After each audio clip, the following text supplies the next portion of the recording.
Hi, this is Ray here from Gamma Ray Crafts. I'm here today just to show you how I do my feathers. So this is with fluid acrylic painting and what's considered a string pull.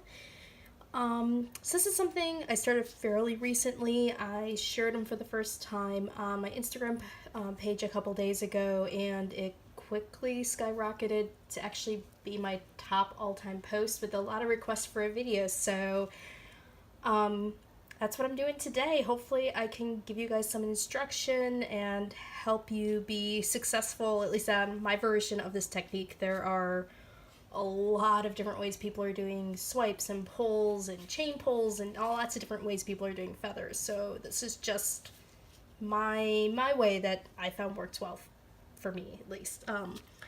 So to be honest, this is actually my second attempt at this video. I'm hoping this one goes a little better. I filmed the whole video and realized at the end I had my base layer of white way too thick, and the whole feather kind of ended up just kind of spread out and wonky, and I was really unhappy with it. And afterwards I'm like, okay, I know I can do better than this. And then I stopped. I put my camera on time lapse to film one, a shorter video just for my Instagram, and did this one, which I'm really happy with. So this is the goal.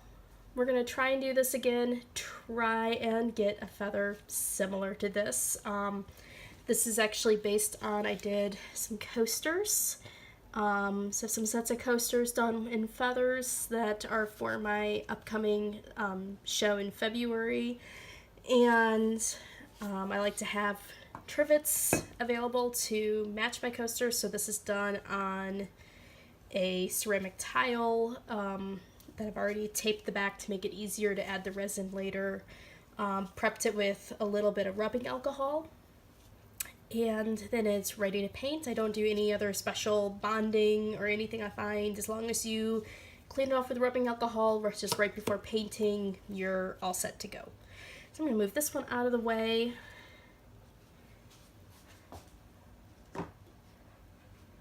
Oh, and that was good. Moved it out of the way without dropping it, which is always good. And I've got this tile all prepped and ready to paint. I've actually already cleaned it with rubbing alcohol, and I have already added on my base white layer.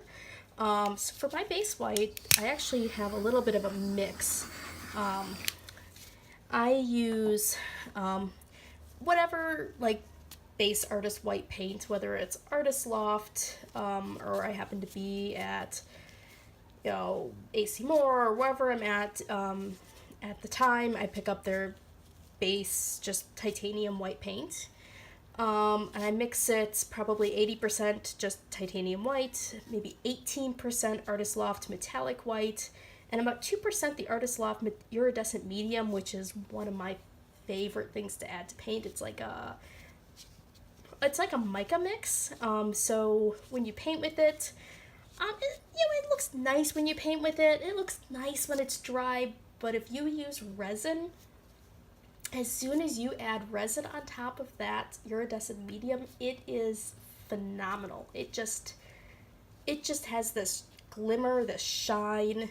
It's different than glitter. It just really comes to life. So it's one of my favorites. For my colors, I am using Prussian blue with a little bit of the iridescent medium. I am using the rest of these are all Artist Loft. This is the metallic white with just a little bit of their metallic cobalt blue, which is really more of a turquoisey, tealy kind of color. Their copper, which is another metallic, and their metallic blue, which probably are guessing there's a little bit of a theme here. I like metallics. I like a little bit of shimmer. It's just, that's my thing. These are all mixed 20% paint to 80% Floetrol, then a tiny bit of water added to get it to kind of that's a little bit dark, like a warm honey state, so it should just kind of drizzle off the end of the stick. There we go. There's a good one to show. It's like, wow, these are really dark colors. And then after I got them all mixed, I added just 2 drops of silicone to each one and just folded them in once or twice. Just little stirs. You don't want to mix a lot or else you get very fine cells, which is okay for this project, but I want to be using these paints, for a lot of different things. I want to not mix them up too much. And of course, I see it's always the bane of painting in my house is I have a dog, so there's always seems to be always having to watch for dog hair in my paints.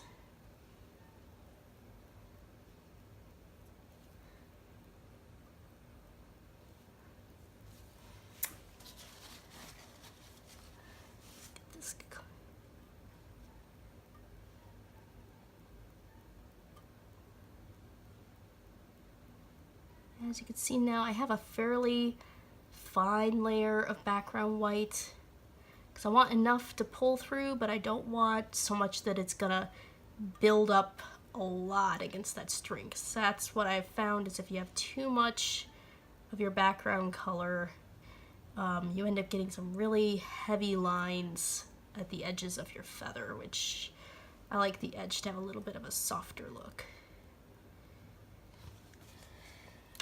Okay, so when I'm doing this, a couple things. I've cut a string. I'm going to try and kind of lay this down on a little bit of a graceful arc diagonally across the tile. So I've cut my string probably about 3 or 4 inches longer than what I think I'm going to need because I want to leave enough of it without paint on it that I have something to hold on to. Also something to think about when you're painting, the side closest to you is going to be the top of the feather. The side away from you will be the bottom of the feather. Same thing when you're deciding on your colors, lining them up. So top of the feather closest to you, bottom of the feather furthest away.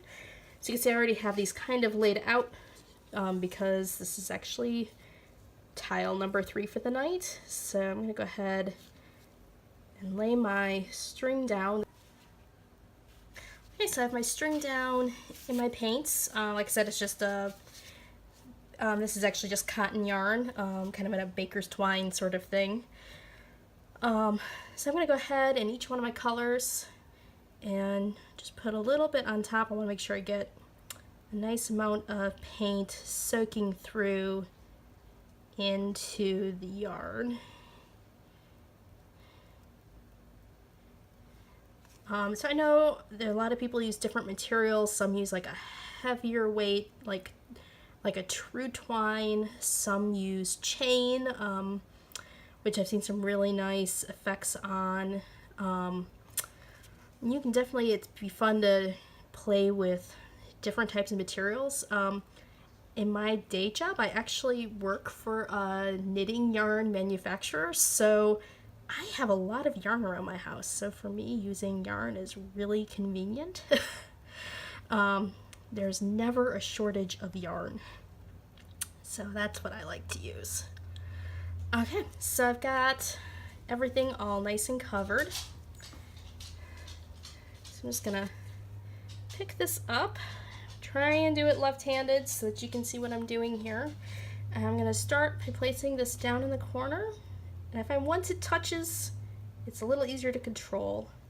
And I'm going to try and set it down and try and get a nice curve on it as I set it down. And I don't want to let this sit too long just because it does start kind of bleeding into the white. So when I'm doing this, I'm going to pull it, drag it away, but at the same time, I want to let it drag and pick it up. Really, that is what's going to control the width of the feather. I'm going to pick it up a little bit sooner up near the top because I want my feather to narrow. And that went quite brilliantly. Quite happy with that. So I'm going to set my string down, try and get it lined back up in the colors of paint, because the goal now is to set it back down on my tile along that same path, matching the colors of paint down. which I am going to do right-handed, so I'm probably going to block the camera a little bit doing this, but I'll make sure I get it right here. So once it kind of kisses down, it's actually not too bad to control. Just take it slowly. I find with a lot of things that if you do it with confidence, it's just like pouring paint out. If you do it with confidence, it actually tends to go a little better. I'm going to do the same thing. Pull it away and up.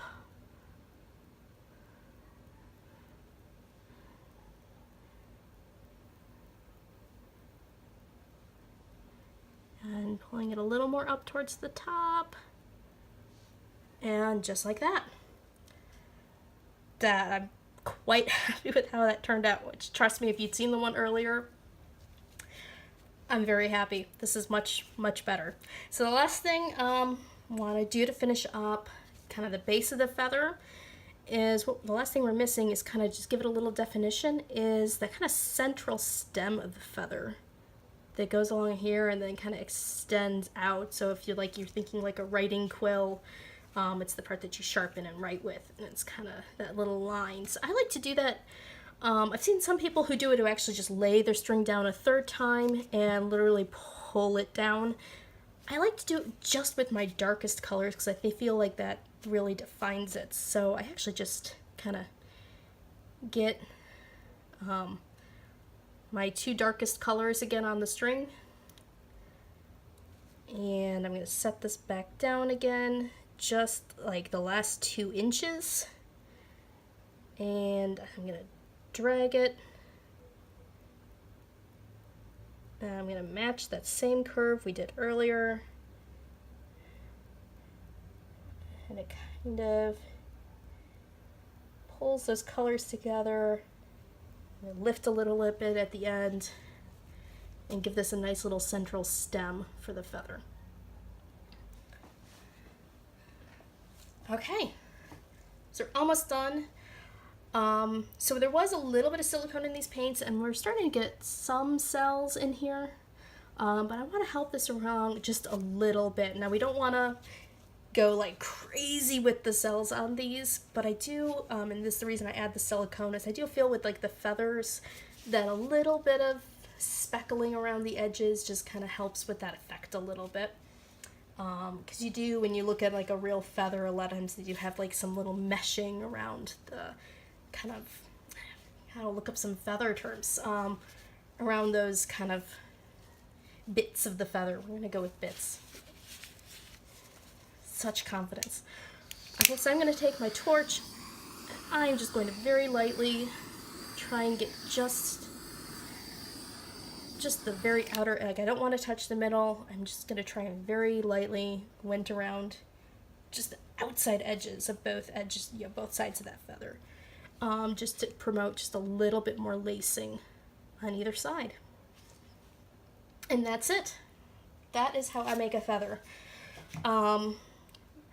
So my plan, once these dry, because they're trivets, I actually plan to finish these off, to take either, I'm still debating, either the metallic or the dark color, and paint the edges of my tile.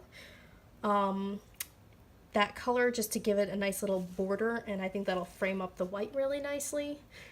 There is a very geeky part of me, and if you follow my Instagram page, you notice there's definitely some geeky bends to some of the things I do that really wants to put on here in this nice blank white space, Wingardium Leviosa. Because if you watch Harry Potter, you know that that's kind of the spell, and they always learn it on feathers to make them float. We'll see if my geeky side wins out on that. If it does, it won't be on all of them, because I know not everyone's like that. But, it's kind of the idea. Have fun, experiment. I hope this all helped you out. Please, if you make some, let me know. You can find me on Instagram at Gamma Ray Crafts, or you can post them in the comments. I'm also on Facebook, same at Gamma Ray Crafts. Thank you very much. Hi, so I'm popping back here again real quick just because I was cleaning up, and I thought I was about to use my extra paint, and I thought that's something you guys might actually like to see, because one thing is this method of making feathers, you do end up with a lot of these little extra strips of paint that is really, I hate wasting paint. Like, it's, it's this is definitely one of those techniques of painting where you're gonna waste paint, but when I can, I always try and catch my drips. I do a lot of jewelry using acrylic skins, so that's what I've actually been doing with my extra paint from my feathers, is making skins for jewelry, which this is already lined up to do a really nice little swipe with. So I've taken some of the white runoff that I had from the edges of the tile, added that to the top. I did add just a little bit more copper to that, just because I thought that would be a nice little touch at the top, to have just a little bit more copper in the jewelry swipe. So what I do when I'm swiping these is I just have a little bit of paper towel that I've gotten damp with some water, and I get that up in the white paint, kind of lay it down, and I drag that white paint down and across all these colors. And I often find what I like to do is, now that I have all these colors on the paper towel, is to go back to the top and drag a second time to about the halfway point, which is where we had the most like white covering from the beginning of that drag. So what's the really neat thing about this is we get a lot of really nice cell action, and especially like I know for me, blues and coppers are always welcome colors to have kind of in my in my pocket for things like jewelry. That always seems to be popular colors to wear. This section has a lot of really nice cells going on. I'm gonna hit this up at the top just a little bit with the torch, and maybe like right there. I needed a little bit of help, but that is something that I find is just a really nice way to salvage some of what would be extra paint or wasted paint from doing the string pull feathers. So, good night.